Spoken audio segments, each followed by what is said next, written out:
The night my father smiled at me and called everything just a formality. That was the moment I realized I could lose everything my grandparents had built. And the worst part, he expected me to help him to do it. My name is Ava Thompson. I returned 18th at the same night my family tried to take something that was never theirs. What they didn't know was that I was already ahead of them, quietly, carefully, and legally. By the time the candles were blown out and everyone went home, everything was already decided. By the next morning, their whole plan had started falling apart. But to understand how it got there, we need to go back 6 years. I was 12 when my grandparents first took me alone to our cabin at Cedar Lake. It was hidden behind tall pine trees and kind that made the sunlight feel soft and golden. The porch leaned a little, the screen door never closed properly, and inside it always smelled like wood smoke, old books, and something warm I could never explain. The day he handed me a piece of wood and told me to help him fix the fence. We worked for hours replacing our post. He never rushed me, never got annoyed. He just showed me things like him to press your thumb into the wood to check it's weak. If it gives, it's done, he said. At the time, I thought he was just talking about fences. Inside, my grandmother always had food ready on the table my grandfather had built years ago. She never asked what I wanted, she just knew. That summer, I started going there every weekend. I learned everything where the pipes leaked, which windows got stuck, how to fix small problems before they become big ones. One evening, while we sat watching the lake turn golden, my grandfather told me to something I didn't understand back then. This cabin stays in the family. Avah. But family isn't always blood. Family is who shows up. I thought he was just being poetic. I didn't realize he was preparing me.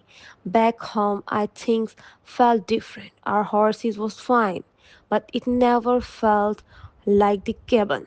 My younger sister and the nicer room, freshly decorated, while mine still looked old and forgotten. At dinner, my father talked about the cabin like it was a problem. He said it was a losing value.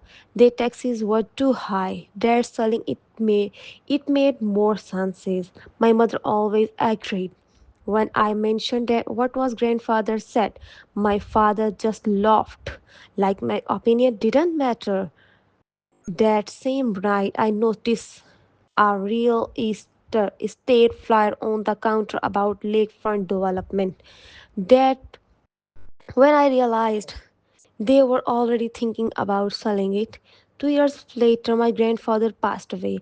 At his funeral, I overheard my father and uncle talking about moving quickly before legal issues made things harder. I didn't fully understand, but I knew something was not right. Then, 2 years after that my grandmother passed too. Before she died, she held my hand and whispered, "The cabin is yours, Ava. Don't let them take it." I promised her, even though I had no idea how would keep that promise. After that, the cabin became everything to me. I went there every weekend. I fixed things, took care of it, protected it. But at home, the way people talk starting to change. If it was not Grandpa's cabin anymore. It became family's property. My uncles started showing up more always, with papers always talking about money. When I mentioned my grandmother's wishes, they told me she was just emotional at the end, that this was just business. That word business replaced everything that used to mean love.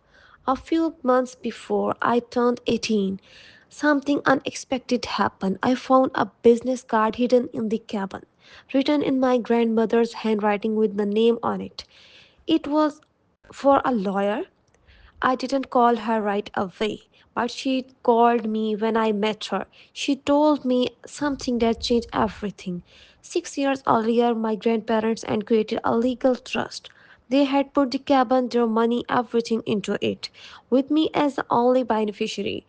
Legally, it was never part of the family estate. My father and uncle had no right to do it. None at all. Suddenly, everything made sense. All the rushing, the secret talks, the pressure. They thought they were running out of the time, but they didn't even understand the situation. My uncle had already tried to sell the cabin for hundreds of the thousands of the dollars, a property he didn't even own. The night before my 18th birthday, I went to the cabin alone. I sat on the porch and read every document to the lawyer gave me, and I cried. No, because I was scared, but because I realized my grandparents saw this coming long ago. They knew exactly what would happen, what when money got involved. At midnight, I signed the papers. I officially became the legal owners through the trust. The next morning, before my father or uncle could do anything, my lawyer fitted, filled everything. By the time they tried to claim the property, I was already locked. It was already locked. The system rejected them. They had nothing. That afternoon at my birthday party, my father stood in the front of everyone, proudly announced they were selling the cabin. He smiled like it was already done, like I was just angry. But that time I didn't stay quiet. I told him I never agreed, and the next morning his entire plan fell apart. The consequences were immediate. My uncle got into the legal trouble for trying to sell something he didn't own. My father realized too late that the opportunity he wanted was never his. For the first time, I saw both of them without control, but I didn't feel happy. There was no celebration, no satisfaction, just a heavy feeling because I didn't win a fight. I just kept a promise. Now I live at the cabin. Study nearby. I take care of the if the way my grandparents taught me. Something I sit on that same pot and watch the lake turn gold. And I remember what he said. There's difference between something that was value and something that is truly valuable. If there's one thing I learned, it's this. Protection doesn't always look someone standing next to you. Sometimes it's someone's planning for your future, quietly years in advance. Sometimes it's promise you don't understand until the moment you have to keep it. And sometimes it's signing your name at exactly right time. And finally standing on the something that is truly yours.